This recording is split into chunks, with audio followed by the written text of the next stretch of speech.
Meanwhile, the scientists of the Zalmoxis experiment received private funding from certain generals to begin the construction of their experimental nuclear reactor in central Hungary. Such an experiment would surely take years, and God knows if the war would still even be on by then, but if it were, the power unlocked by such a weapon would be the cause of the most grievous loss of life yet witnessed by man.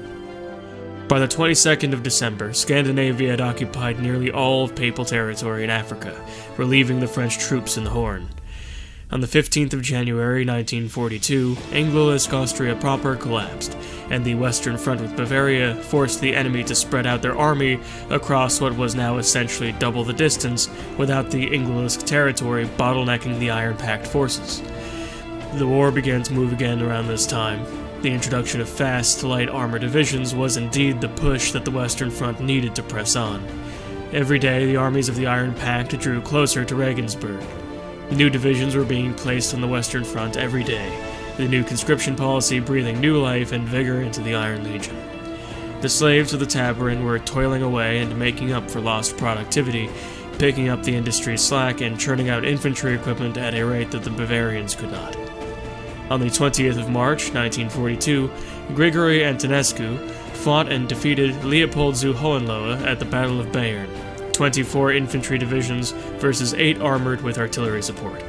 This was the beginning of the end for Bavaria, which couldn't come soon enough, as Valois had surrounded the French capital of Troyes, and Pétain was beginning to lose land at a progressively faster pace.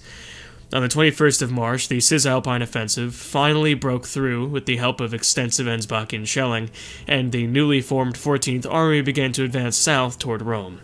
By May, Bavaria was making a desperate final defense, and as such was employing every able-bodied man to repel the advance of the Iron Guard. This did indeed slow the advance, but regardless, Regensburg was within spitting distance. In fact, artillery fire was able to make contact with the city, and regular shelling began. Meanwhile, the region of Piedmont was cut off from the Papal States by the Cisalpine offensive, which sent contingents off to finish that encirclement to the west. If they could claim the Papal Alps, reinforcements could come from the west and aid France in their fight with Valois.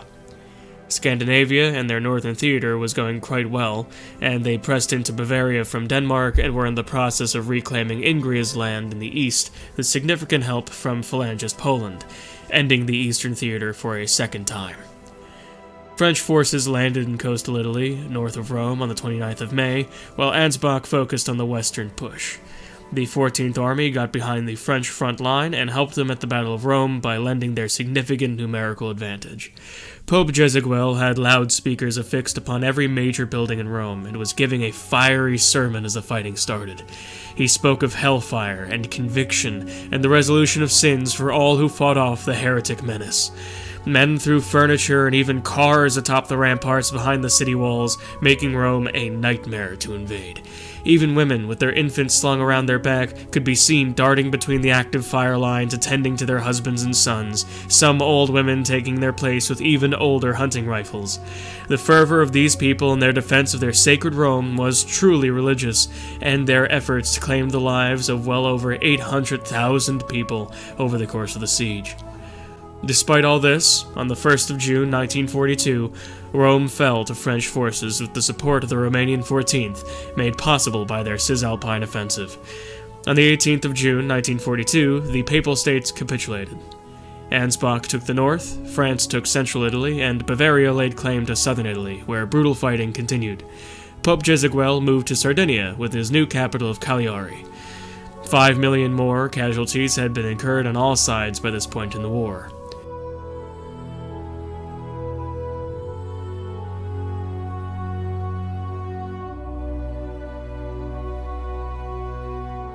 On the 22nd of June, Democratic Osage capitulated to Osage, who continued the war, surrounded on all sides by England, who had not yet managed to defeat them.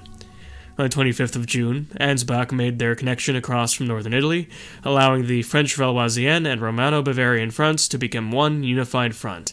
Bavaria and Valois were surrounded on all sides, and thus began what would be known as the Grand Encirclement. That huge, encompassing front was characterized by its desolation in the extreme.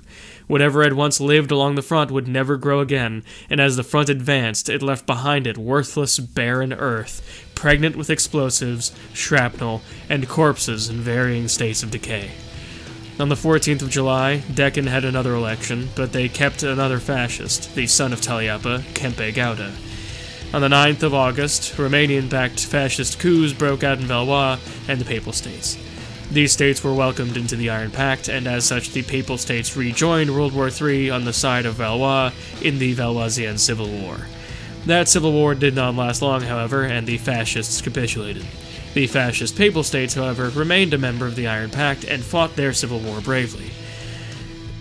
By September, Brazil occupied nearly all of South America, and Wallachia had successfully occupied all Valoisian colonies in Africa. The Battle of Regensburg began on the 7th of September, when the 17th Army, with support from the Combined Arms Division under General George Tartarescu, forced a Bavarian retreat. The Bavarians were now firing from within the city walls.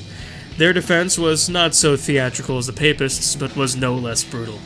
By the 3rd of December, 14 Ingelusk divisions came to help with the defense of Regensburg.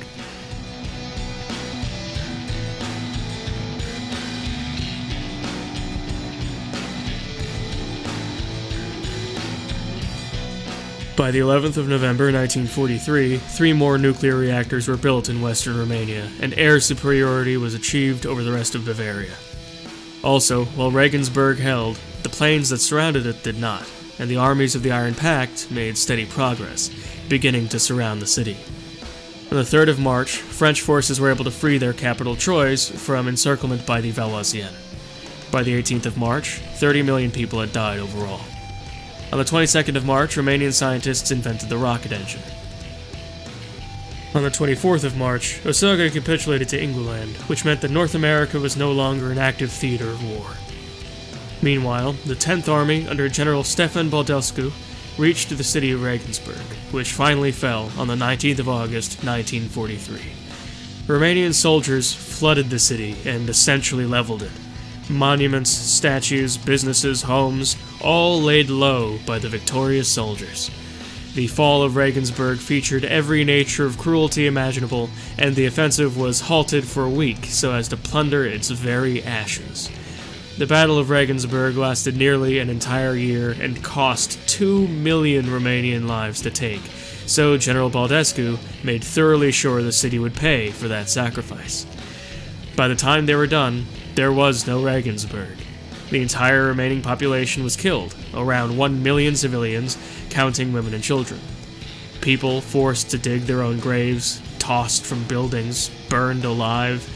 What the Romanians were doing was more than killing. It was extermination.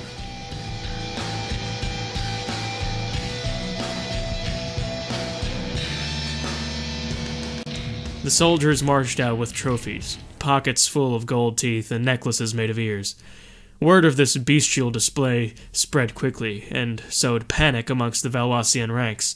They relocated soldiers to their eastern border to the point that the French began to regain territory in the south. The confidence the Valoisian had in a single-front war was shattered, and with it their ability to win said war. Meanwhile, Consul Walter Held had long since fled the city, and he was waiting on the other side of the country in the provisional capital Karlsruhe. Later that month, Ansbach was given occupational administration over the entirety of the Italian peninsula. By June, the pace of war had slowed yet again to a standstill. Valois and Bavaria were no longer strong enough to take territory, but they had enough people to make the Iron Pact pay harshly for every inch taken.